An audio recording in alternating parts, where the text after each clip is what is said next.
I'm about to make an announcement no other governor in California history has ever made, and I would argue no governor in American history has ever made. Today, we're announcing a $75.7 billion budget surplus. I'll repeat that because only 3 people apparently heard it. This time last year, we announced a $54.3 billion projected shortfall.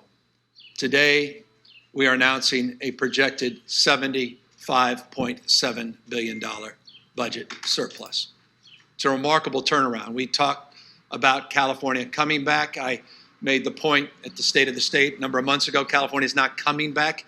California is going to come roaring back. $75.7 billion operating budget surplus. An additional $26 billion will be coming from the federal government.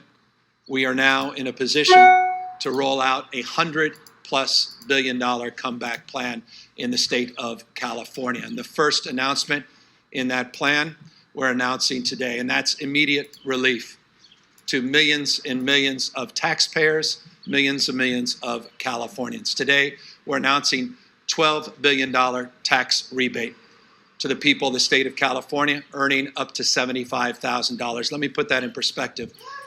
That tax rebate will impact just shy of 80% of all tax filers will get a direct stimulus check, will get a direct relief payment because of this announcement. 2/3 of all Californians will benefit from this stimulus. That's roughly $12 billion, let me be specific, $11.9 billion when you add, as Senator Skinner said, to the stimulus, the round 1 stimulus that we put out a number of months ago.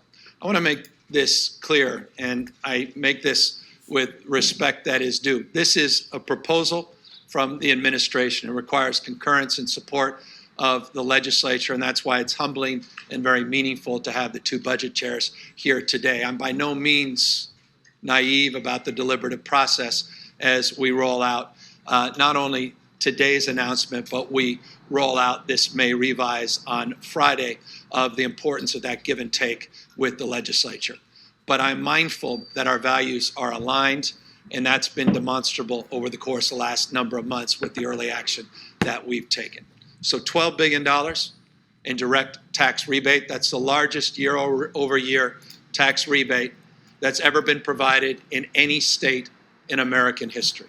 Number 2, we're very mindful that that stimulus alone of $600, $500 for families with children and those I-10 filers is not enough to address the stress, the anxiety over the course of the last year plus in this pandemic-induced recession. And that's why today we'll be announcing our desire, our plan to double the rental assistance in the state of California with the goal of getting 100% of all the back rent paid and provide 100% support over the next few months to renters that have been directly impacted by this pandemic. $5.2 billion we're putting up to take care of rent payments.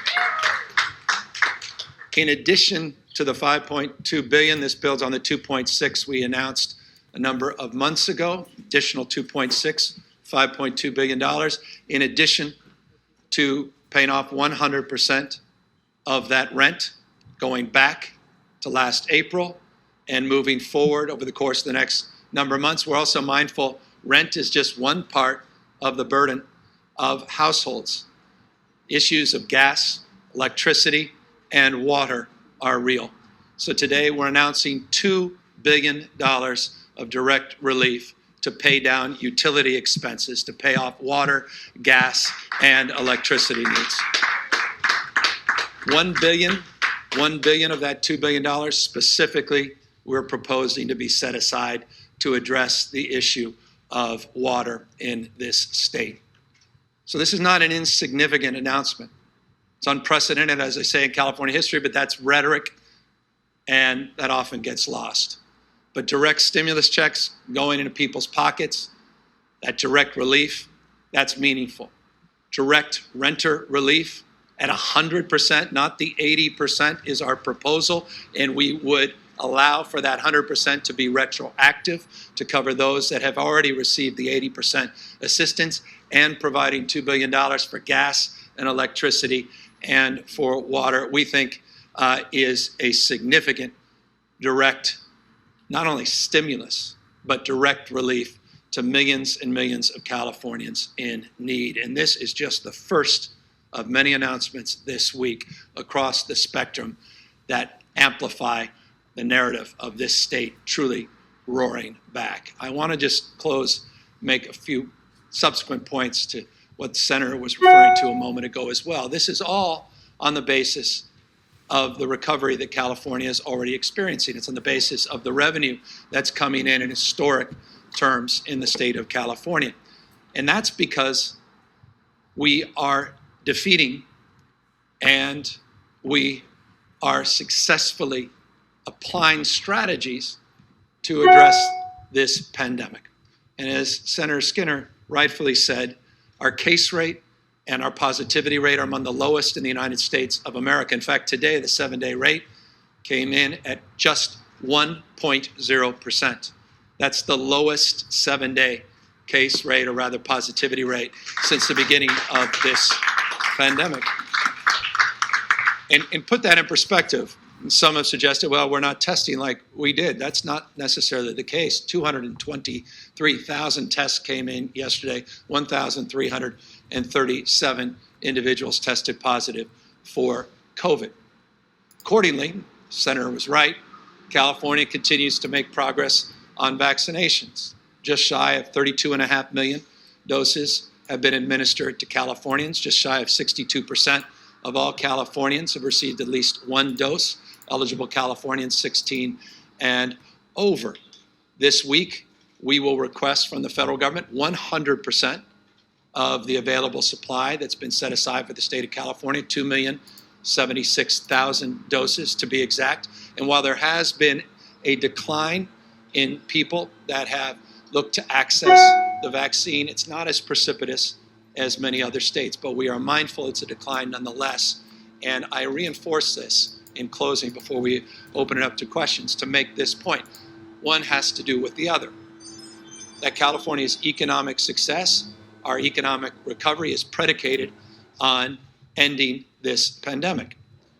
And we need to be mindful that this disease is not didn't take Mother's Day off, and it's not taking the summer off.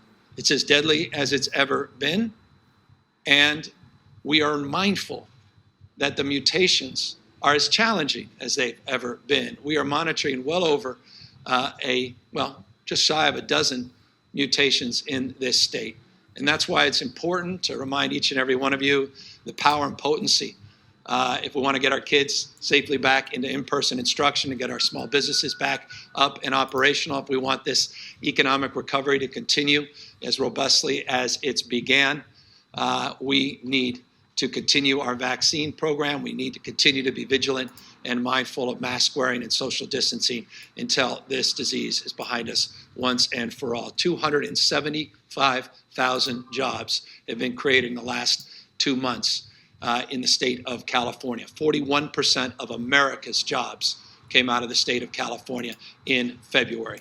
California is not just back. California is roaring back. And I want to thank every member, this remarkable place we call home, every member of our extraordinary community, 40 million Californians strong, for everything you've endured, for your resilience, for your grit, for your determination, and for your commitment not only to yourselves and your loved ones, but the broader community, because everything we just announced is because of the people of the state of California, their hard work, and that's demonstrable in the announcement that we're making here today. So with that, we're here, of course, to take any